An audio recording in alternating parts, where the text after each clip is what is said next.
இது பாருங்கள் நல்லா ஒயிட்ஸாக இருக்குங்க. 3A 4A மிக்சிங் இருக்குது. 50-50% கொஞ்சம் பாம் இருக்குது. பட் 3A 4A இருக்குங்க. 50-50ன்னு வச்சுக்கோங்களேன்.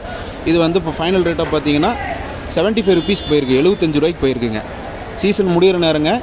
இந்த மாதிரி குவாலிட்டி வரதே ரொம்ப ரேராக இருக்குது மண்டியில். ஸோ நீங்கள் வந்து நல்ல டாப் குவாலிட்டி எடுத்து ஓட்டுங்க. அதுதான் நீங்கள் வச்சு விற்கிறதுக்கும் உங்களுக்கு சௌகரியமாக இருக்கும். அது உங்களுடைய தொழிலை பொறுத்து. இது என்னோடய ஐடியா நான் சொல்கிறேங்க. பாருங்கள் அடுத்த லாட்டு பாருங்கள். இது வந்து சேம் குவாலிட்டி ஆனால் 3A சைஸுங்க. இது வந்து 67 ருபீஸ்க்கு போயிருக்கு. 67 ரூபாய்க்கு போயிருக்குங்க. இதுவும் நல்லா கட்டிங் சருக்கு, ஒயிட் சருக்குங்க. 67 ரூபா. பாருங்கள் பல்லு பாருங்கள் நல்லா இருக்குது. நல்ல பெரிய சைஸ் பல்லுங்க, ஒயிட் சருக்கு. ஸோ நல்ல குவாலிட்டி எடுத்து ஓட்டுங்க. அப்போ தான் நீங்கள் வச்சு விற்கிறதுக்கும் வியாபாரம் பண்ணுறதுக்கும் கடை சேல்ஸுக்கு இதுக்கெல்லாம் நல்லாயிருக்கும்.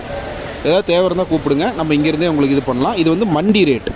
நான் சொல்கிறது எல்லாமே மண்டி ரேட்டுங்க. நீங்கள் மண்டியில் இந்த விலைக்கு போயிருக்கு. இதுக்கப்புறம் உங்களுக்கு கமிஷன், லாரி வாடகை, பேக்கிங் சார்ஜ், லோடிங் சார்ஜ், அப்புறம் நம்ம ப்ராஃபிட் இதெல்லாம் சேர்ந்து வருங்க. மண்டியில் இந்த ரேட்டுக்கு போயிருக்குங்க 2 லாட்டும்.